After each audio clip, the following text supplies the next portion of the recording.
What is the average number of the student, ये D Y, ये वाला जो क्वेश्चन है, ये डीआई वाला जो क्वेश्चन है ना, इस पे बेस्ड है, इस पे ये बेस्ड ये क्वेश्चन है। ये क्वेश्चन कर लेना, डीआई का कराऊंगी, बहुत ज़्यादा टाइम लगेगा। अब देखो यहाँ पे क्या है, लैंडफॉर्म्स दे रखे हैं, उनकी लोकेशन दे रखी है।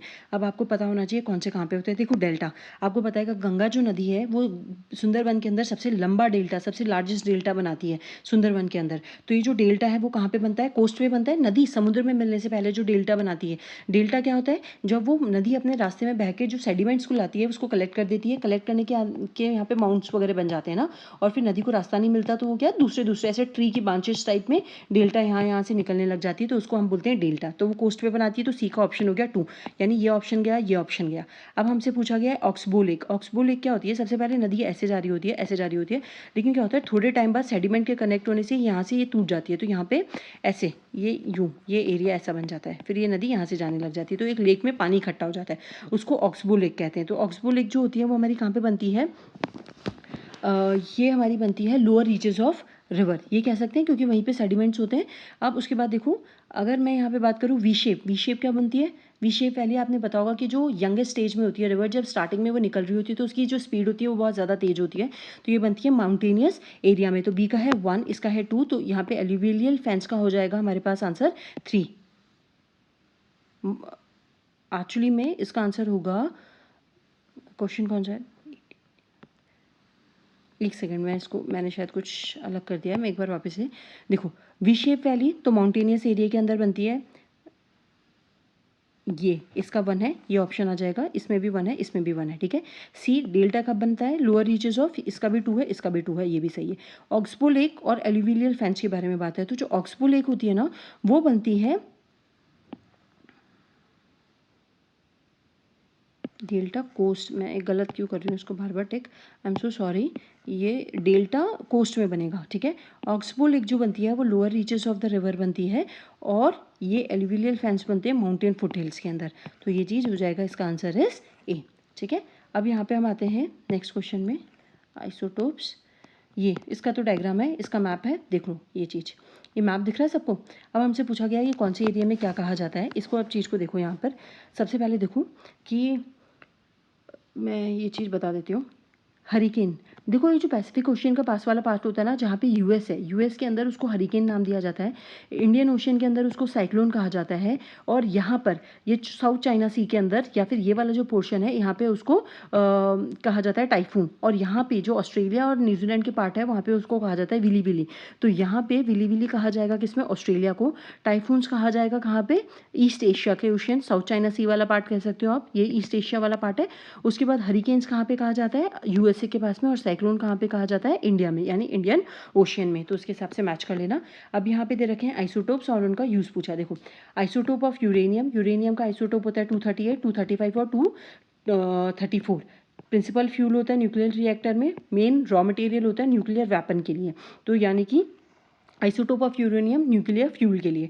आइसोटोप ऑफ कोबोल्ट, कोबोल्ट का जो आइसोटोप है वो किसके लिए, वो कैंसर के लिए यूज़ करा जाता है, कोबोल्ट 60। इसके कितने आइसोटोप हैं, 28 हैं, जिसमें से कोबोल्ट 60 जो है वो कैंसर के लिए ट्रीटमेंट में यूज़ करा जाता है, तो उसका आंसर हो जाएगा 1। आइसोटोप ऑफ आयोडीन, आयोडीन 37 हमें आइसोटोप इसके पता है आज तक में, और ये गोइटर और थायराइड कैंसर को ट्रीट करने में करा जाता है, तो ये हो जाएगा यहाँ पे। फिर रेडियम, रेडियम की बात करेंगे तो रेडियम जो होता है इसके 33 पता है हमें, और ये 202 और 234 है रेडियो ये, और ये use to produce a radon gas को, और इंक्लूडिंग कैंसर के लिए भी ट्रीट करे जाते हैं, यूज़ करा जाता है, सेकेंडरी कैंसर कह सकते हो, तो इसका आंसर क्या हो जाएगा, डी। अब इसके हिसाब से जो भी ऑप्शन मिले उसमें देख लेना कि क्या आंसर आएगा, ठीक है। नेक्स्ट अब चलते हैं, ये वाला चीज़ हो गई हमारी। अब उसके बाद हम आते हैं यहाँ पे, haemocyanin is an oxygen transport metalloprotein present in the some invertebrate animals, this protein contains, हमसे ये क्वेश्चन पूछा गया है कि जो हीमोसाइनिन है और जो ऑक्सीजन को ट्रांसपोर्ट करता है उसके अंदर कितने प्रेजेंट होते हैं, प्रोटीन में कितने 2 कॉपर आटम प्रेजेंट होते हैं। पहले तो ये समझ लो कि हीमोसाइनिन क्या होता है।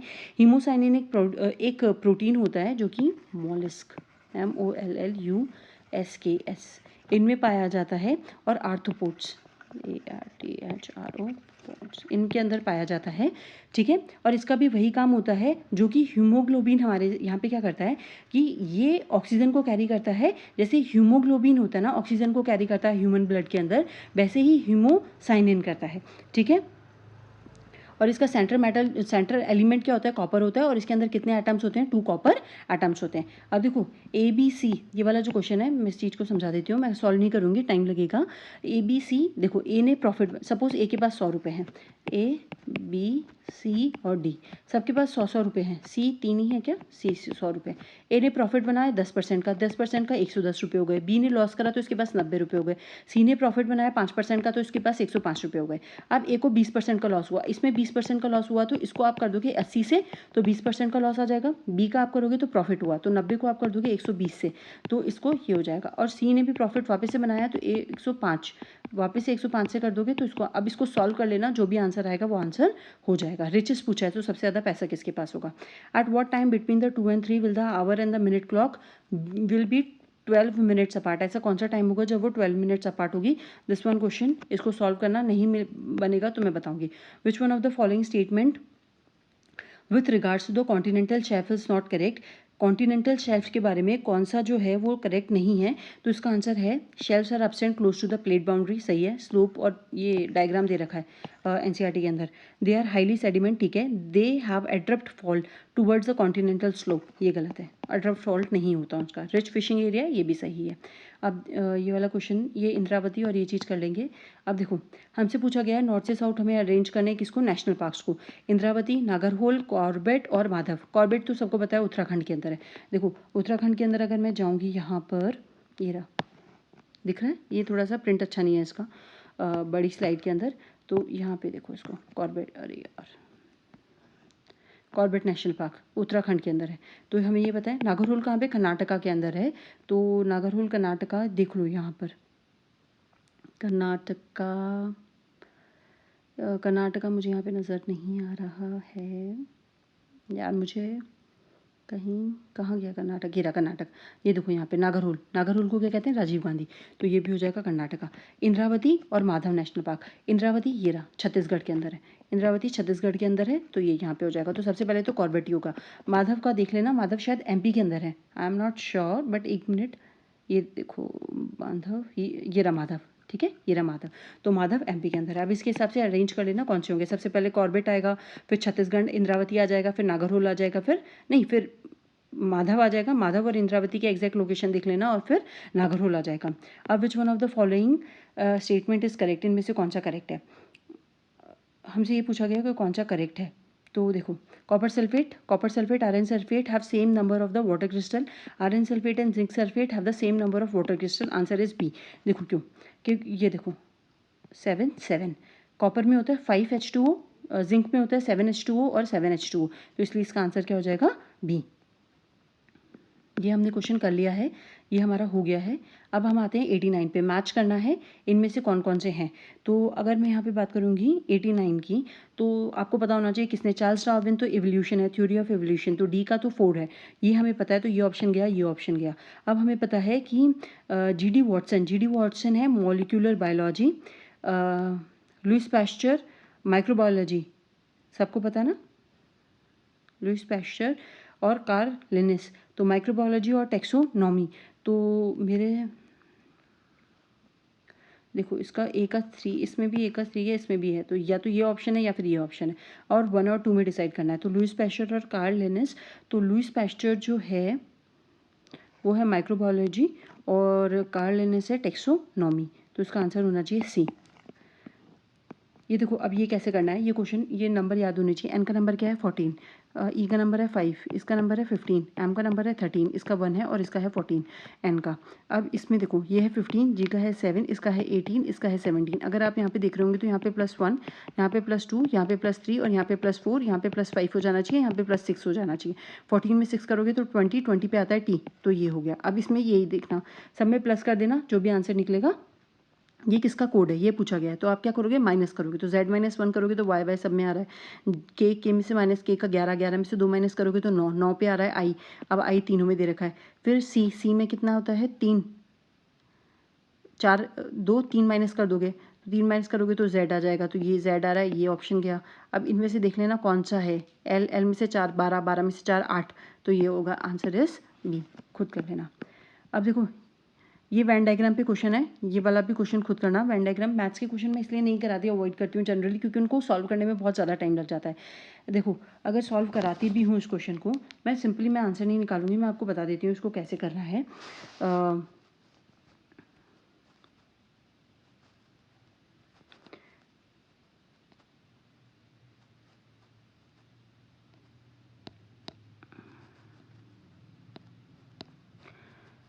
एक स्टूडेंट है, ए स्टूडेंट है यार, ये मेरे को ड्रॉप करना पड़ेगा, जगह चाहिए। तो ये in an examination there are 3 subject हैं ए बी सी। एक स्टूडेंट है जो पास हुआ है सब में, ठीक है। 20 ए जो ए में कितने फेल हुए हैं 20, तो पास कितने हुए हैं इसमें 80। फिर उसमें बोला है कि बी 22 स्टूडेंट जो हैं बी के वो फेल हुए हैं 22, तो पास कितने हो जाएंगे 78। वैसे ही सी के बारे में बात करोगे तो सी में 16 फेल हुए हैं, तो यहाँ पे क्या हो जाएगा 84 पास हुए हैं। तो total number of the student passing the whole examination lies between, किसके बीच में, टोटल कर लेना 100 में से इसकी परसेंटेज निकाल लेना, उसके हिसाब से इसको सॉल्व करोगे ना तो ये आंसर आ जाएगा कि कौन कितने में हुआ है, ठीक है। तो ये चीज़ एक बार देख लेना, फिर मैक्सिमम और मिनिमम निकाल लेना। अब उसके बाद यहाँ पे देखो, ये माइनर और मेजर प्लेट ये कराऊंगी, ये वाला 94 देख लो एक बार पहले। It is reported that there is an ongoing decrease in the pH value of the ocean water because of the global warming. Global warming के कारण जो ओशन का जो पीएच है वो डिक्रीज़ हो रहा है। पीएच डिक्रीज़ हो रहा है तो उसके पीछे हमसे पूछा गया है कि उसका रीज़न क्या है, क्योंकि lesser uptake of the CO2 by the ocean water है। एक चीज़ यहाँ पे समझ लो, ओशन एसिडिफिकेशन क्या होता है। ओशन एसिडिफिकेशन, एसिड क्या होते हैं जब पीएच गिरता जाता है, ये होते हैं ना पीएच स्मेल क्या बोल रही हूँ, पीएच स्केल होती है जो 7 तक, यहाँ से 1 से 14, जो 1 से 7 एसिडिक होता है, फिर 7 से 14 जो होता है वो बेसिक होता है। तो यहाँ पर अगर एसिड हो रहा है तो यानी कि जो पीएच है वो डिक्रीज हो रहा है, और ये किस लिए होता है, caused by the Uptake of the carbon dioxide from the atmosphere. तो इसलिए आंसर क्या हो जाएगा 1, क्योंकि क्या होता है वाटर और कार्बन डाइऑक्साइड जो होते हैं वो कार्बोनिक एसिड बनाते हैं C2H3। ये ना ओशन एसिडिफिकेशन का यूट्यूब पे वीडियो देख लेना, सर्च करना, मैंने भी वहीं से समझा था कि कैसे केमिकल रिएक्शन हो रहा है। बाइकार्बोनेट मिलता है सी, क्योंकि जो कार्बोनेट होता है ना वो शेल्स बनाने के लिए, समुद्र के अंदर जो शेल होती है ना उसके लिए ज़रूरत होती है। लेकिन क्या होता है कि यहाँ पर पीएच डिक्रीज, यहाँ पे क्या होता है कि कार्बोनेट जो आयन होते हैं ना H इतना ज़्यादा होता है कि वो बार बार ये HCO3 का फॉर्मेशन हो जाता है। जैसे कार्बोनाइट जो फ्री जो H आयन्स होते हैं, एटम्स होते हैं, या फिर ये समझ लो हाइड्रोजन मॉलिक्यूल्स जो होते हैं वो जाके CO3 से कंबाइन हो जाते हैं और ये H2CO3 बना लेते हैं। यानी जो कार्बोनेट है ना वो ओशंस में जो शेल्स होती हैं उनको मिल नहीं पाता प्रॉपरली। तो इसलिए इसका आंसर क्या हो जाएगा यहाँ पे, uptake of the CO2 by ये रिएक्शन। वीडियो देखना पता चल जाएगा। Which one of the following is not a minor plate, इनमें से कौन सी माइनर प्लेट नहीं है। मेजर प्लेट है African, Antarctica, Eurasia, Indo Australia, North America, Pacific and South America. इसमें से हमसे पूछा गया है, देखो अंटार्कटिका तो माइनर, मेजर है, तो आंसर हो जाएगा यहाँ पे डायरेक्टली मेजर प्लेट है। जो माइनर नहीं है वो मेजर है, तो ये देख लो। अब ये नास्का प्लेट यहाँ पर है, फिर अफ्रीकन प्लेट यहाँ पे है, अरेबियन प्लेट यहाँ पे, यहाँ इंडियन है, इंडिया ऑस्ट्रेलियन प्लेट है, यहाँ पे यूरेशियन प्लेट है, नॉर्थ है, कोको प्लेट है, पैसिफिक है, जुआन दी फूका प्लेट है, अंटार्कटिका प्लेट है। तो नॉट पूछी थी नॉट में, क्योंकि जो अंटार्कटिका है वो क्या है हमारे पास मेजर प्लेट है, तो answer is D. The tree of the tropical rain forest have the buttress root. Buttress root क्या होती है, ये होती है बटरेस रूट, ऐसी, ये देखो यहाँ पे ये होती है। क्यों होती है, ये हमसे पूछा गया है कि ये क्यों होती है, इसके पीछे रीज़न क्या है। तो जो बटरेस रूट होती है ना उनको mechanical load of the hardwood, इसका आंसर है D. Nutrient poor tropical forest soil they are not be deep gathering in the more, ये चीज़ होती है। देखो ट्रॉपिक ऑफ कैंसर और ट्रॉपिक ऑफ कैप्रिकॉर्न के आसपास पाई जाती है, क्योंकि वहाँ पे क्या होता है हाई एनुअल रेनफॉल हो रहा होता है। रेनफॉल होने के कारण क्या होता है कि वहाँ पे जो सॉइल होती है उसके अंदर न्यूट्रिएंट्स प्रॉपर नहीं होते, क्योंकि रेन से जो न्यूट्रिएंट्स होते हैं ना वो सारे क्या होते हैं नीचे चले जाते हैं। तो इसलिए जो प्लांट्स को सपोर्ट करने के लिए, प्लांट के जो ट्रंक होते हैं उसको सपोर्ट करने के लिए जो रूट्स हैं ना वो बाहर निकल जाती हैं, फैल जाती है। तो इसलिए इसको क्या होता है बटरेस रूट होती है, बटरेस रूट ऐसी कुछ होती है, ठीक है। ये चीज़ ध्यान रखना, थोड़ा बहुत दिमाग लगाओगे तो ये हो जाएगा, क्वेश्चन भी पेपर में भी हो जाएगा। अब यहाँ पे नेक्स्ट देखते हैं कि कौन सा डे किसको मनाया जाता है। ये वेन डायग्राम वाला क्वेश्चन है, अगेन मैथ्स का क्वेश्चन है, मैं नहीं करा रही, बी का पूछा हुआ है, ठीक है। अब देखो 11 जुलाई को क्या होता है, 5 जून को 6 को हिरोशिमा, 5 जून को होता है इन्वायरमेंटल डे, 10 दिसंबर को होता है ह्यूमन राइट डे, और 11 जुलाई को होता है पॉपुलेशन डे। ये Venn diagram 65 student class cartoon movie, 70 को हॉरर है, 75 को वॉर मूवी है, smallest percentage of student liking all the 3 type of movie. ऐसा कौन सा कितनी परसेंटेज ऑफ द है जो सबको पसंद है? तो जब हम इसमें बात करेंगे देखो कार्टून मूवी किसको 65 को यहाँ पसंद है, तो कार्टून किसको पसंद नहीं है? 35 को। यहाँ पे वॉर मूवी हॉरर मूवी कितने को पसंद नहीं है? 30 को। और यहाँ पे वॉर मूवी कितने को पसंद नहीं है? 25 को। इनको पसंद नहीं है any kind of the movie, तो ये हो गया 90%। तो 90 मिनिमम पूछा है, मिनिमम। तो 100 टोटल, 100 में से आप 90 को माइनस कर दोगे तो कितना हो जाएगा? 10। तो 10 को सब कुछ पसंद है, तो आंसर क्या हो जाएगा? ए। ये वेन डायग्राम का सेम क्वेश्चन है, ऐसे ही कुछ होगा, कर लेना। विच one of the following pair of the species a small quantity of the, ये फाइन वूल अभी बताऊंगी। अब ये स्टेटमेंट 1 की क्वेश्चन है और स्टेटमेंट 2 का क्वेश्चन है। ऑल द, ये इमेज देखो, मैंने जब मैं सॉल्व कर रही थी, खुद पढ़ रही थी, तब मैंने लिखा था जो अर्थ का अब्जॉर्प्शन का है ना, वो इमेज एनसीईआरटी के अंदर दे रखी है कि कितना परसेंटेज वो रिफ्लेक्ट कर लेती है अर्थ टेरेस्ट्रियल। डायग्राम दे रखा है, वो एक बार देख लेना तो ये क्वेश्चन हो जाएगा। All the energy received by the earth is from the sun through the electromagnetic radiation, ये सही है। The earth also radiate back all the received, all को received back through various ways of maintaining the heat budget of the planet. देखो यहाँ पे क्या बोल रखा है इस क्वेश्चन के अंदर कि वो सारी को ही रिफ्लेक्ट कर देती है, तो कर देती है हीट बजट को मेंटेन करने के लिए। लेकिन यहाँ पे ये इसका करेक्ट एक्सप्लेनेशन नहीं है। ये भी सही है, ये भी सही है, लेकिन ये इसका करेक्ट एक्सप्लेनेशन नहीं है, इसलिए इसका ऑप्शन क्या हो जाएगा हमारे पास? बी। हीट बजट पढ़ोगे ना तो वहाँ पे ये चीज़ हो जाएगी। ये वाला क्वेश्चन हमसे पूछा गया था, विच one of the following pairs of the species a small quantity of the fine wool is obtain in India. ये देखा, पश्मीना, पश्मीना आपको पता है शॉल बनते हैं, तो इसका पश्मीना गोट से, और ये अंगोरा रैबिट है, ये ऐसा होता है, ठीक है। तो इससे बहुत ज़्यादा अच्छी सी सॉफ्ट वूल निकलती है, तो पश्मीना गोट और अंगोरा रैबिट। तो आंसर क्या हो जाएगा इसका? A. The hydrogen atom present in the acetylene molecules are, acidic होते हैं, एसिडिक।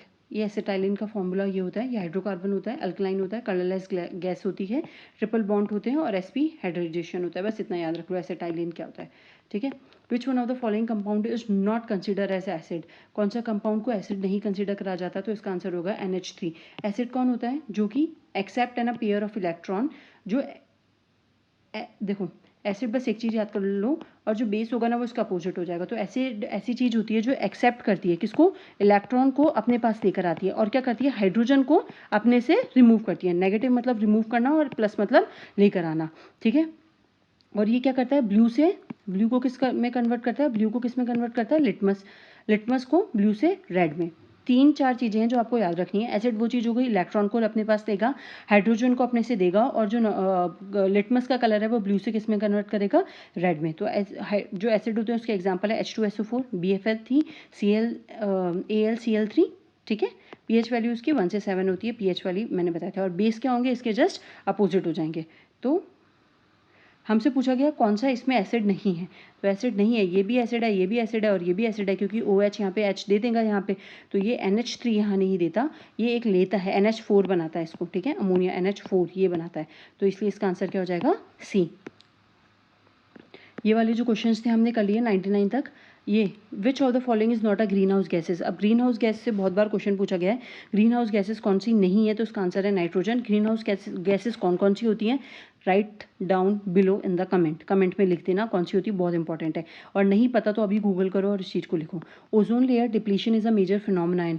ओजोन लेयर का डिप्लीशन कहाँ पे होता है? स्ट्रेटोस्फेयर के अंदर होता है। तो ठीक है, ये वाली चीज़ तो ये बहुत ईजी क्वेश्चन है, मतलब फ्री के मार्क्स हैं इसमें। अब यहाँ पे देखो ये वाला कैलेंडर का क्वेश्चन है, 29 फ़रवरी को ट्यूसडे था, तो कौन से टाइम को, ये भी मैथ्स का क्वेश्चन है, कैलेंडर का छोड़ दो इसको। How many number from the 1 to 1000 are not divisible by any of the digit of the 2, 3, 5।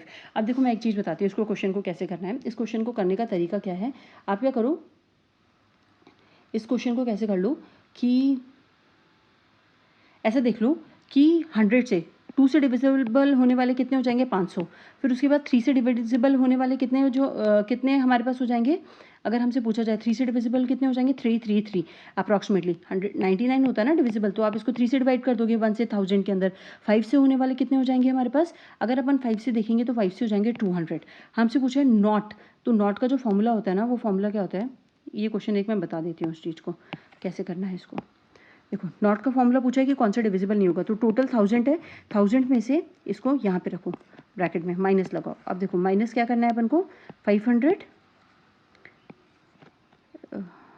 एक मिनट, मैं इसको डायरेक्टली माइनस यहाँ पे लिख देती हूँ, -500 -333 नॉट डिविजिबल पूछा है ना हमसे, और -200 प्लस ए बी मतलब आप ऐसा कौन सा है जो 2 और 3 से भी डिविजिबल नहीं हो रहा, तो उसका आंसर कितना हो जाएगा -66, ए बी की जगह आ जाएगा 66। फिर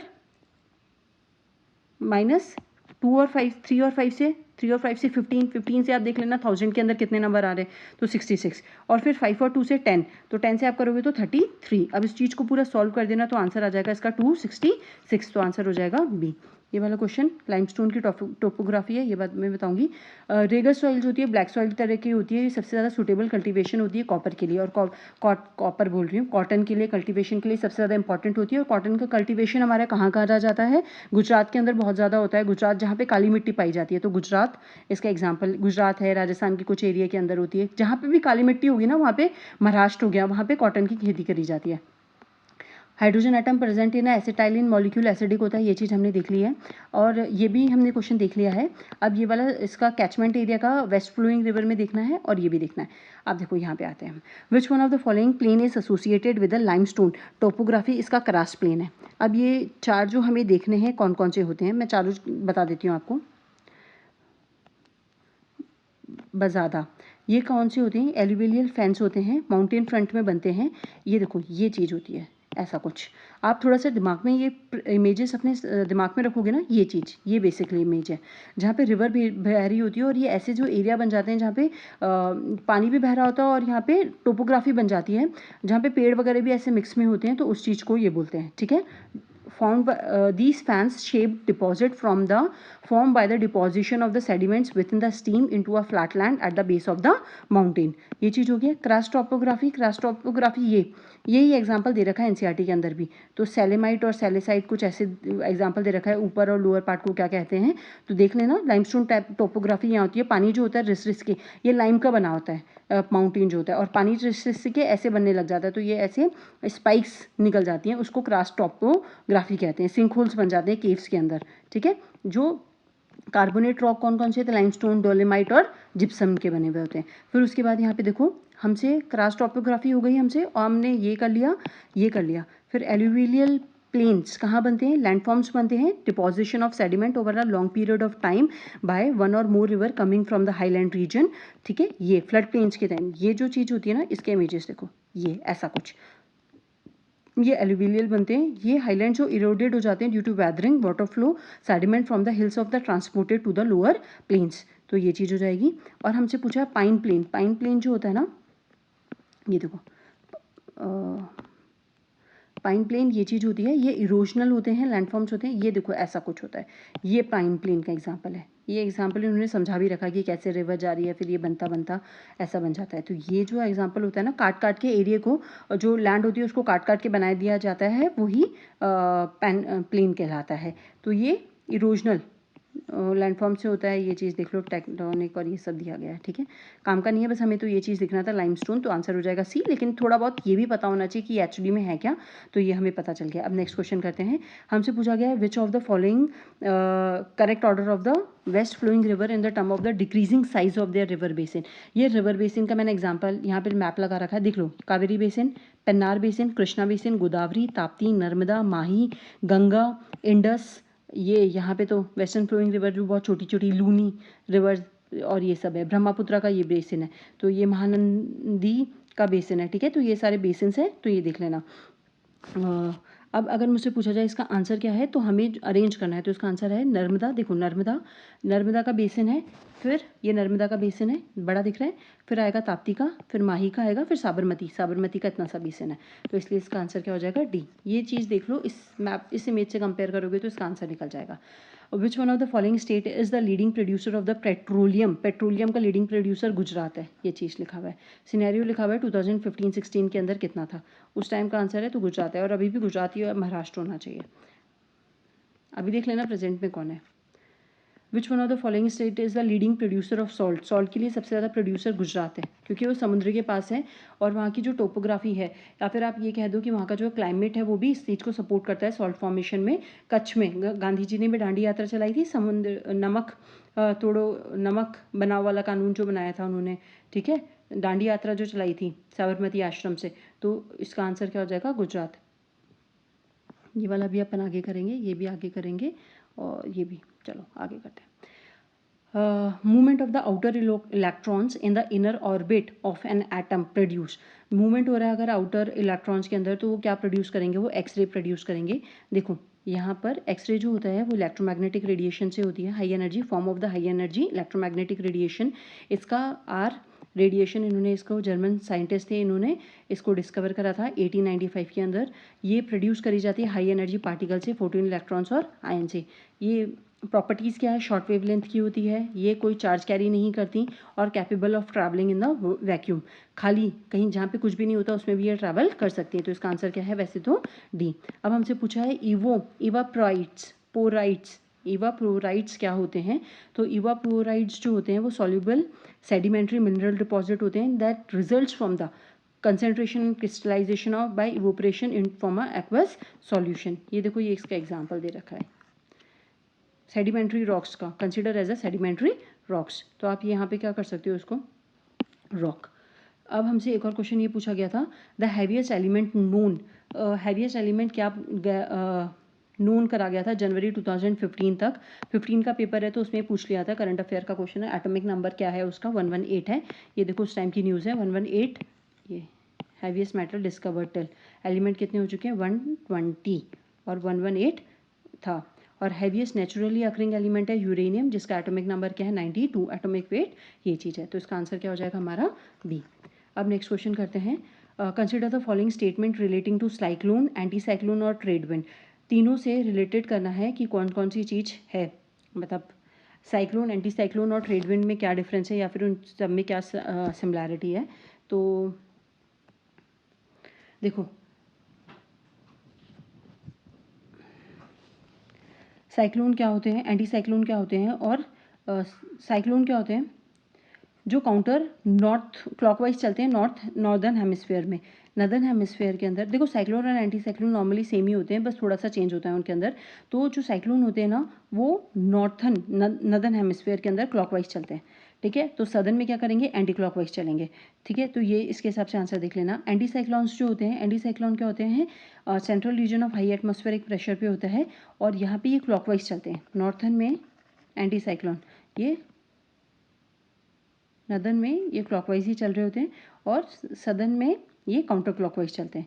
और जो नॉर्थ ईस्ट ट्रेड विंड होती है, नॉर्थ ईस्ट ट्रेड विंड जो होती है वो north east to south west जाती है, ठीक है। North east to south west जा रही है, देखो इस डायरेक्शन में जा रही है, तो इसलिए ये चीज़ है। अब देखो यहाँ पे गलत दे रखा है कि सेकंड गलत है, स्टेटमेंट 2 गलत है और ये थर्ड है। The wind direction in the anti clockwise in the anti cyclone of south and southern hemisphere, south नहीं सदर्न पढ़ते हैं इसको। Both westerly and the trade wind. तो हमसे क्या पूछा है? Which one is correct? Correct, तो इसका आंसर क्या हो जाएगा? 3। तीनों चीज़ें पता होनी चाहिए, इसलिए मैंने ये स्क्रीनशॉट यहाँ पे लगा दिया था। ये ट्रेड विंड है, वेस्टर्लीज क्या होती हैं और ये सब पता कर लेना। Roaring 40s, shrinking 60s। The Indian ocean tsunami of the 2004 occurred along a subduction zone along west coast of Sumatra or along the Sumatra coast the Indo-Australian plate converged below the Eurasian plate। Tsunami जो है ना, tsunami एक ऐसा है जिसको अभी भी एक हॉन्टिंग, एक तरह से कह सकते हो कि ऐसा डिज़ास्टर है। वैसे तो जितने भी मोस्टली नेचुरल डिज़ास्टर्स होते हैं वो हॉन्टिंग ही होते हैं, लेकिन सुनामी 2004 के अंदर जब आया था तो सुनामी मतलब अभी भी लोग कांपते हैं सुनामी से, इतना ज़्यादा उसने डिस्ट्रक्शन फैलाया था। सुनामी जो था थर्ड लार्जेस्ट अर्थक्वेक था, जो epicentre near the western boundary of the Sumatra, ये चीज़ सही है। और इसके अंदर क्या हुआ था? इंडियन प्लेट जो थी वो किसके अंदर चली गई थी? बर्मन प्लेट के अंदर। तो यहाँ पे स्टेटमेंट 2 तो करेक्ट है, लेकिन वो उसका एक्सप्लेनेशन नहीं है। स्टेटमेंट 1 और स्टेटमेंट 2 वाले ये वाले क्वेश्चन है, तो ये भी सही है, ये भी सही है, लेकिन ये इसका करेक्ट ऑप्शन नहीं है। तो आंसर इज बी। मैंने यहाँ पे ये चीज़ लिख रखी है, देख लेना। Why gamma rays consist of, gamma rays क्या कंसिस्ट करती हैं? गामा रेज क्या कंसिस्ट करती हैं? गामा रेज जो होती है ना वो इलेक्ट्रोमैग्नेटिक वेव्स होती हैं, ये तो सबको ही पता है कि गामा रेज इलेक्ट्रोमैग्नेटिक वेव्स होती हैं, तो ये चीज़ तो सही है। अब देखो इलेक्ट्रोमैग्नेटिक वेव्स क्या होती हैं? इलेक्ट्रोमैग्नेटिक वेव्स होती हैं जब इलेक्ट्रिक फील्ड किसके कांटेक्ट में आती है? मैग्नेटिक फील्ड के। और Scottish scientist James clerk Maxwell ने इस चीज़ को डिस्कवर करा था, ठीक है। Electromagnetic wave increasing frequency and decreasing wavelength के हिसाब से है। ये चीज़ देखो, ये लिख लेना कहीं पे भी जहाँ पे भी नोट्स बना रहे हो। इंक्रीजिंग फ्रीक्वेंसी और डिक्रीजिंग वेवलेंथ के हिसाब से अगर हम इसे अरेंज करेंगे तो radio wave, micro, infrared, visible, ultraviolet, X ray और गामा रेज आती हैं। मेसन पार्टिकल्स क्या होते हैं? सब एटॉमिक पार्टिकल होते हैं जो कि 1 क्वार्क और 1 एंटी क्वार्क के द्वारा बनाए जाते हैं। स्ट्रॉन्ग इंट्रैक्शन होता है। न्यूट्रॉनो पार्टिकल क्या होते हैं? जिनमें इंट्रैक्शन होता है वीक सब एटॉमिक फोर्स और ग्रेविटी से। हिग्स बोसन जो एलिमेंट्री पार्टिकल होते हैं, अभी भी इसमें डिस्कवरी चल रही है, मतलब अभी भी साइंस फिजिक्स एक ऐसी चीज़ है जो कंटिन्यूसली इवॉल्व होती जा रही है। लेकिन हमसे तो गामा के लिए पूछा, तो आंसर क्या हो जाएगा इसका? डी। अब इसके बाद नेक्स्ट करते हैं, ये वाला क्वेश्चन है फॉलोइंग द पैटर्न। इनमें से अब यार ये पैटर्न देखना है कि कौन सा है इसमें, ये कर लेना खुद, ही बहुत ईजी होता है। Which one of the following series of the letter following which of the series of the letter following a pattern is different from the rest. ये वाला भी क्वेश्चन रीजनिंग का है। रीजनिंग का क्वेश्चन खुद कर लेना, कैसे करोगे इसको, छोड़ दो इसको। ये एज का है क्वेश्चन। ई के जो एज है वो ट्वाइस है S K. Find out the difference in the two find out the difference in the age कौन सा चाहिए होगा? आफ्टर 5 ईयर्स ई प्लस 5 और एस प्लस 5, उनका रेशियो क्या हो जाएगा? 9/5। इससे आप निकालोगे। बिफोर 10 ईयर, 10 ईयर पहले ई, दोनों से ही निकाल लोगे, ईदर 1 और ईदर 2, दोनों से, क्योंकि 10 साल पहले इसका और एस में भी 10 साल पहले इनका क्या था? एज का रेशियो 3/1 था। और हमें एक इक्वेशन ये दे रखी है, एक ये दे रखी है, इसको लो, आंसर निकल जाएगा। 2 वेरिएबल 2 इक्वेशन, इसको लो, आंसर निकल जाएगा। तो इससे दोनों से आंसर आ जाएगा, आंसर निकालना नहीं है। 2 racing cars of the mass m1 और m2 are moving in the circle of radius इतना respectively, the speed of such make a complete circle. Angular speed के बारे में पूछा गया। अब एंगुलर स्पीड रेशियो क्या होगा? एंगुलर स्पीड का एक बार फॉर्मूला पता करो, गूगल करो और इस चीज़ को खुद करो, ठीक है। अब heavy water of atomic reactor is, heavy water of atomic reactor क्या होता है? हैवी वाटर, देखो हैवी वाटर जो होता है एटॉमिक रिएक्टर में, वो क्या होता है? Oxide of heavy isotope of hydrogen होता है। तो ये आंसर तो ये हो जाएगा। हैवी वाटर होता है ड्यूट्रम ऑक्साइड, हमको पता है, contains large amount of the hydrogen isotope, ये चीज़ लेता है। ये किस लिए यूज़ करा जाता है? किस लिए यूज़ करा जाता है हैवी वाटर को? उसके कंट्रोल करने के लिए, रिएक्शन को स्लो डाउन करने के लिए। जो रिएक्शन होता है न्यूक्लियर रिएक्टर्स के अंदर, हैवी वाटर को यूज़ करते हैं ताकि जो रिएक्शन हो रहा है उसको स्लो डाउन, कम करा जा सके, स्लो करा जा सके उसकी स्पीड को, ठीक है। और अगर आइसोटोप्स की बात करें तो आइसोटोप्स क्या होते हैं? आइसोटोप्स होते हैं जिनका एटॉमिक नंबर सेम होता है लेकिन उनका एटॉमिक मास डिफरेंट होता है। तो आइसोटोप में एटॉमिक नंबर सेम है लेकिन मास जो है, एटॉमिक मास जो है वो डिफरेंट है, ठीक है। ये याद रखना आइसोटोप्स का। और उसके बाद कौन कौन से हाइड्रोजन के हैं? प्रोटियम है, ड्यूट्रियम और ट्रिटियम है, ठीक है। और जो ट्रिटियम होता है वो सिर्फ ओनली यही क्या है? रेडियो एक्टिव इन नेचर है। तो इससे, इस क्वेश्चन से हमें 3-4 क्वेश्चन पता चल गए। एक तो हाइड्रोजन का क्या यूज़ होता है, उसका क्या पर्पस है, क्या किस में यूज़ करा जाता है, और वो होता किससे बना हुआ होता है। हाइड्रोजन के आइसोटोप्स कौन से होते हैं और हाइड्रोजन को कौन सा आइसोटोप है जो रेडियो एक्टिव है। और उसके बाद हमें ये भी पता चल गया कि आइसोटोप्स होते हैं वो क्या होते हैं, ठीक है। तो क्वेश्चन जब भी पेपर को सॉल्व करते हो तो ऐसे ही सॉल्व करा करो।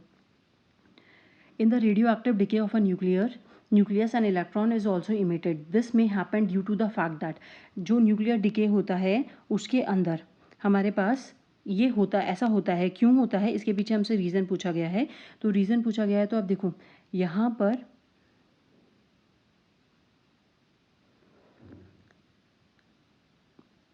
an electrons are present inside a nucleus and electron is created at the time of conversion of the neutron into proton. तो इसका आंसर क्या हो जाएगा? बी।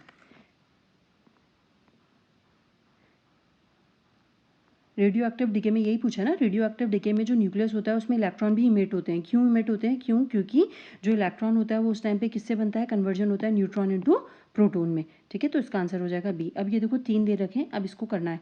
ये सिलॉगिज्म वाले क्वेश्चन हैं, बहुत ईजी है यहाँ पे। तो ऑल मेटल देखो कैसे करते हैं इसको वेन डायग्राम से। ऑल मेटल क्या है? ग्रे हैं।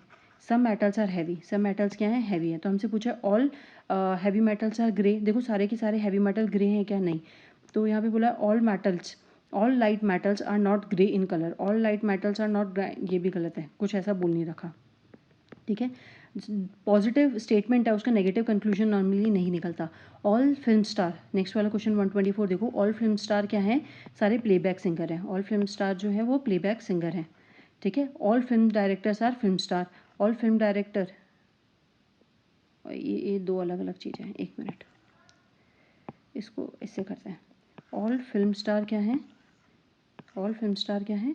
प्लेबैक सिंगर हैं। फिर हमसे पूछा गया है, हमसे दूसरा में क्या बोला है? All film director. Film director क्या है? फिल्म स्टार है। अच्छा, फिल्म डायरेक्टर फिल्म स्टार है। अब हमसे पूछा गया है all film directors are playback singer. देखो ये सारे के सारे प्लेबैक सिंगर है कि नहीं? सही है।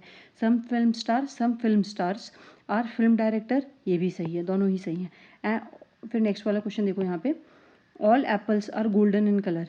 जितनी भी एप्पल है वो सारी क्या है? गोल्डन कलर के अंदर है। ऑल एप्पल किस में है? गोल्डन कलर में। No gold colour are cheap, तो कोई भी गोल्ड कलर क्या है? चीप नहीं है। ऑल एप्पल्स आर चीप, नहीं हो सकता, कभी भी नहीं हो सकता, ये गलत है क्योंकि सारी एप्पल क्या है? गोल्डन में है। All golden colour apple are not cheap, golden colour apple are not cheap, तो ये सही है। अब इसके हिसाब से ये देख लेना कौन सा ऑप्शन है 1 2 3 बोथ करेक्ट ना इनकरेक्ट है, जो भी आंसर आएगा उसके हिसाब से आप देख लेना, ठीक है। तो यहाँ पर हमारा 2015 का पेपर खत्म होता है।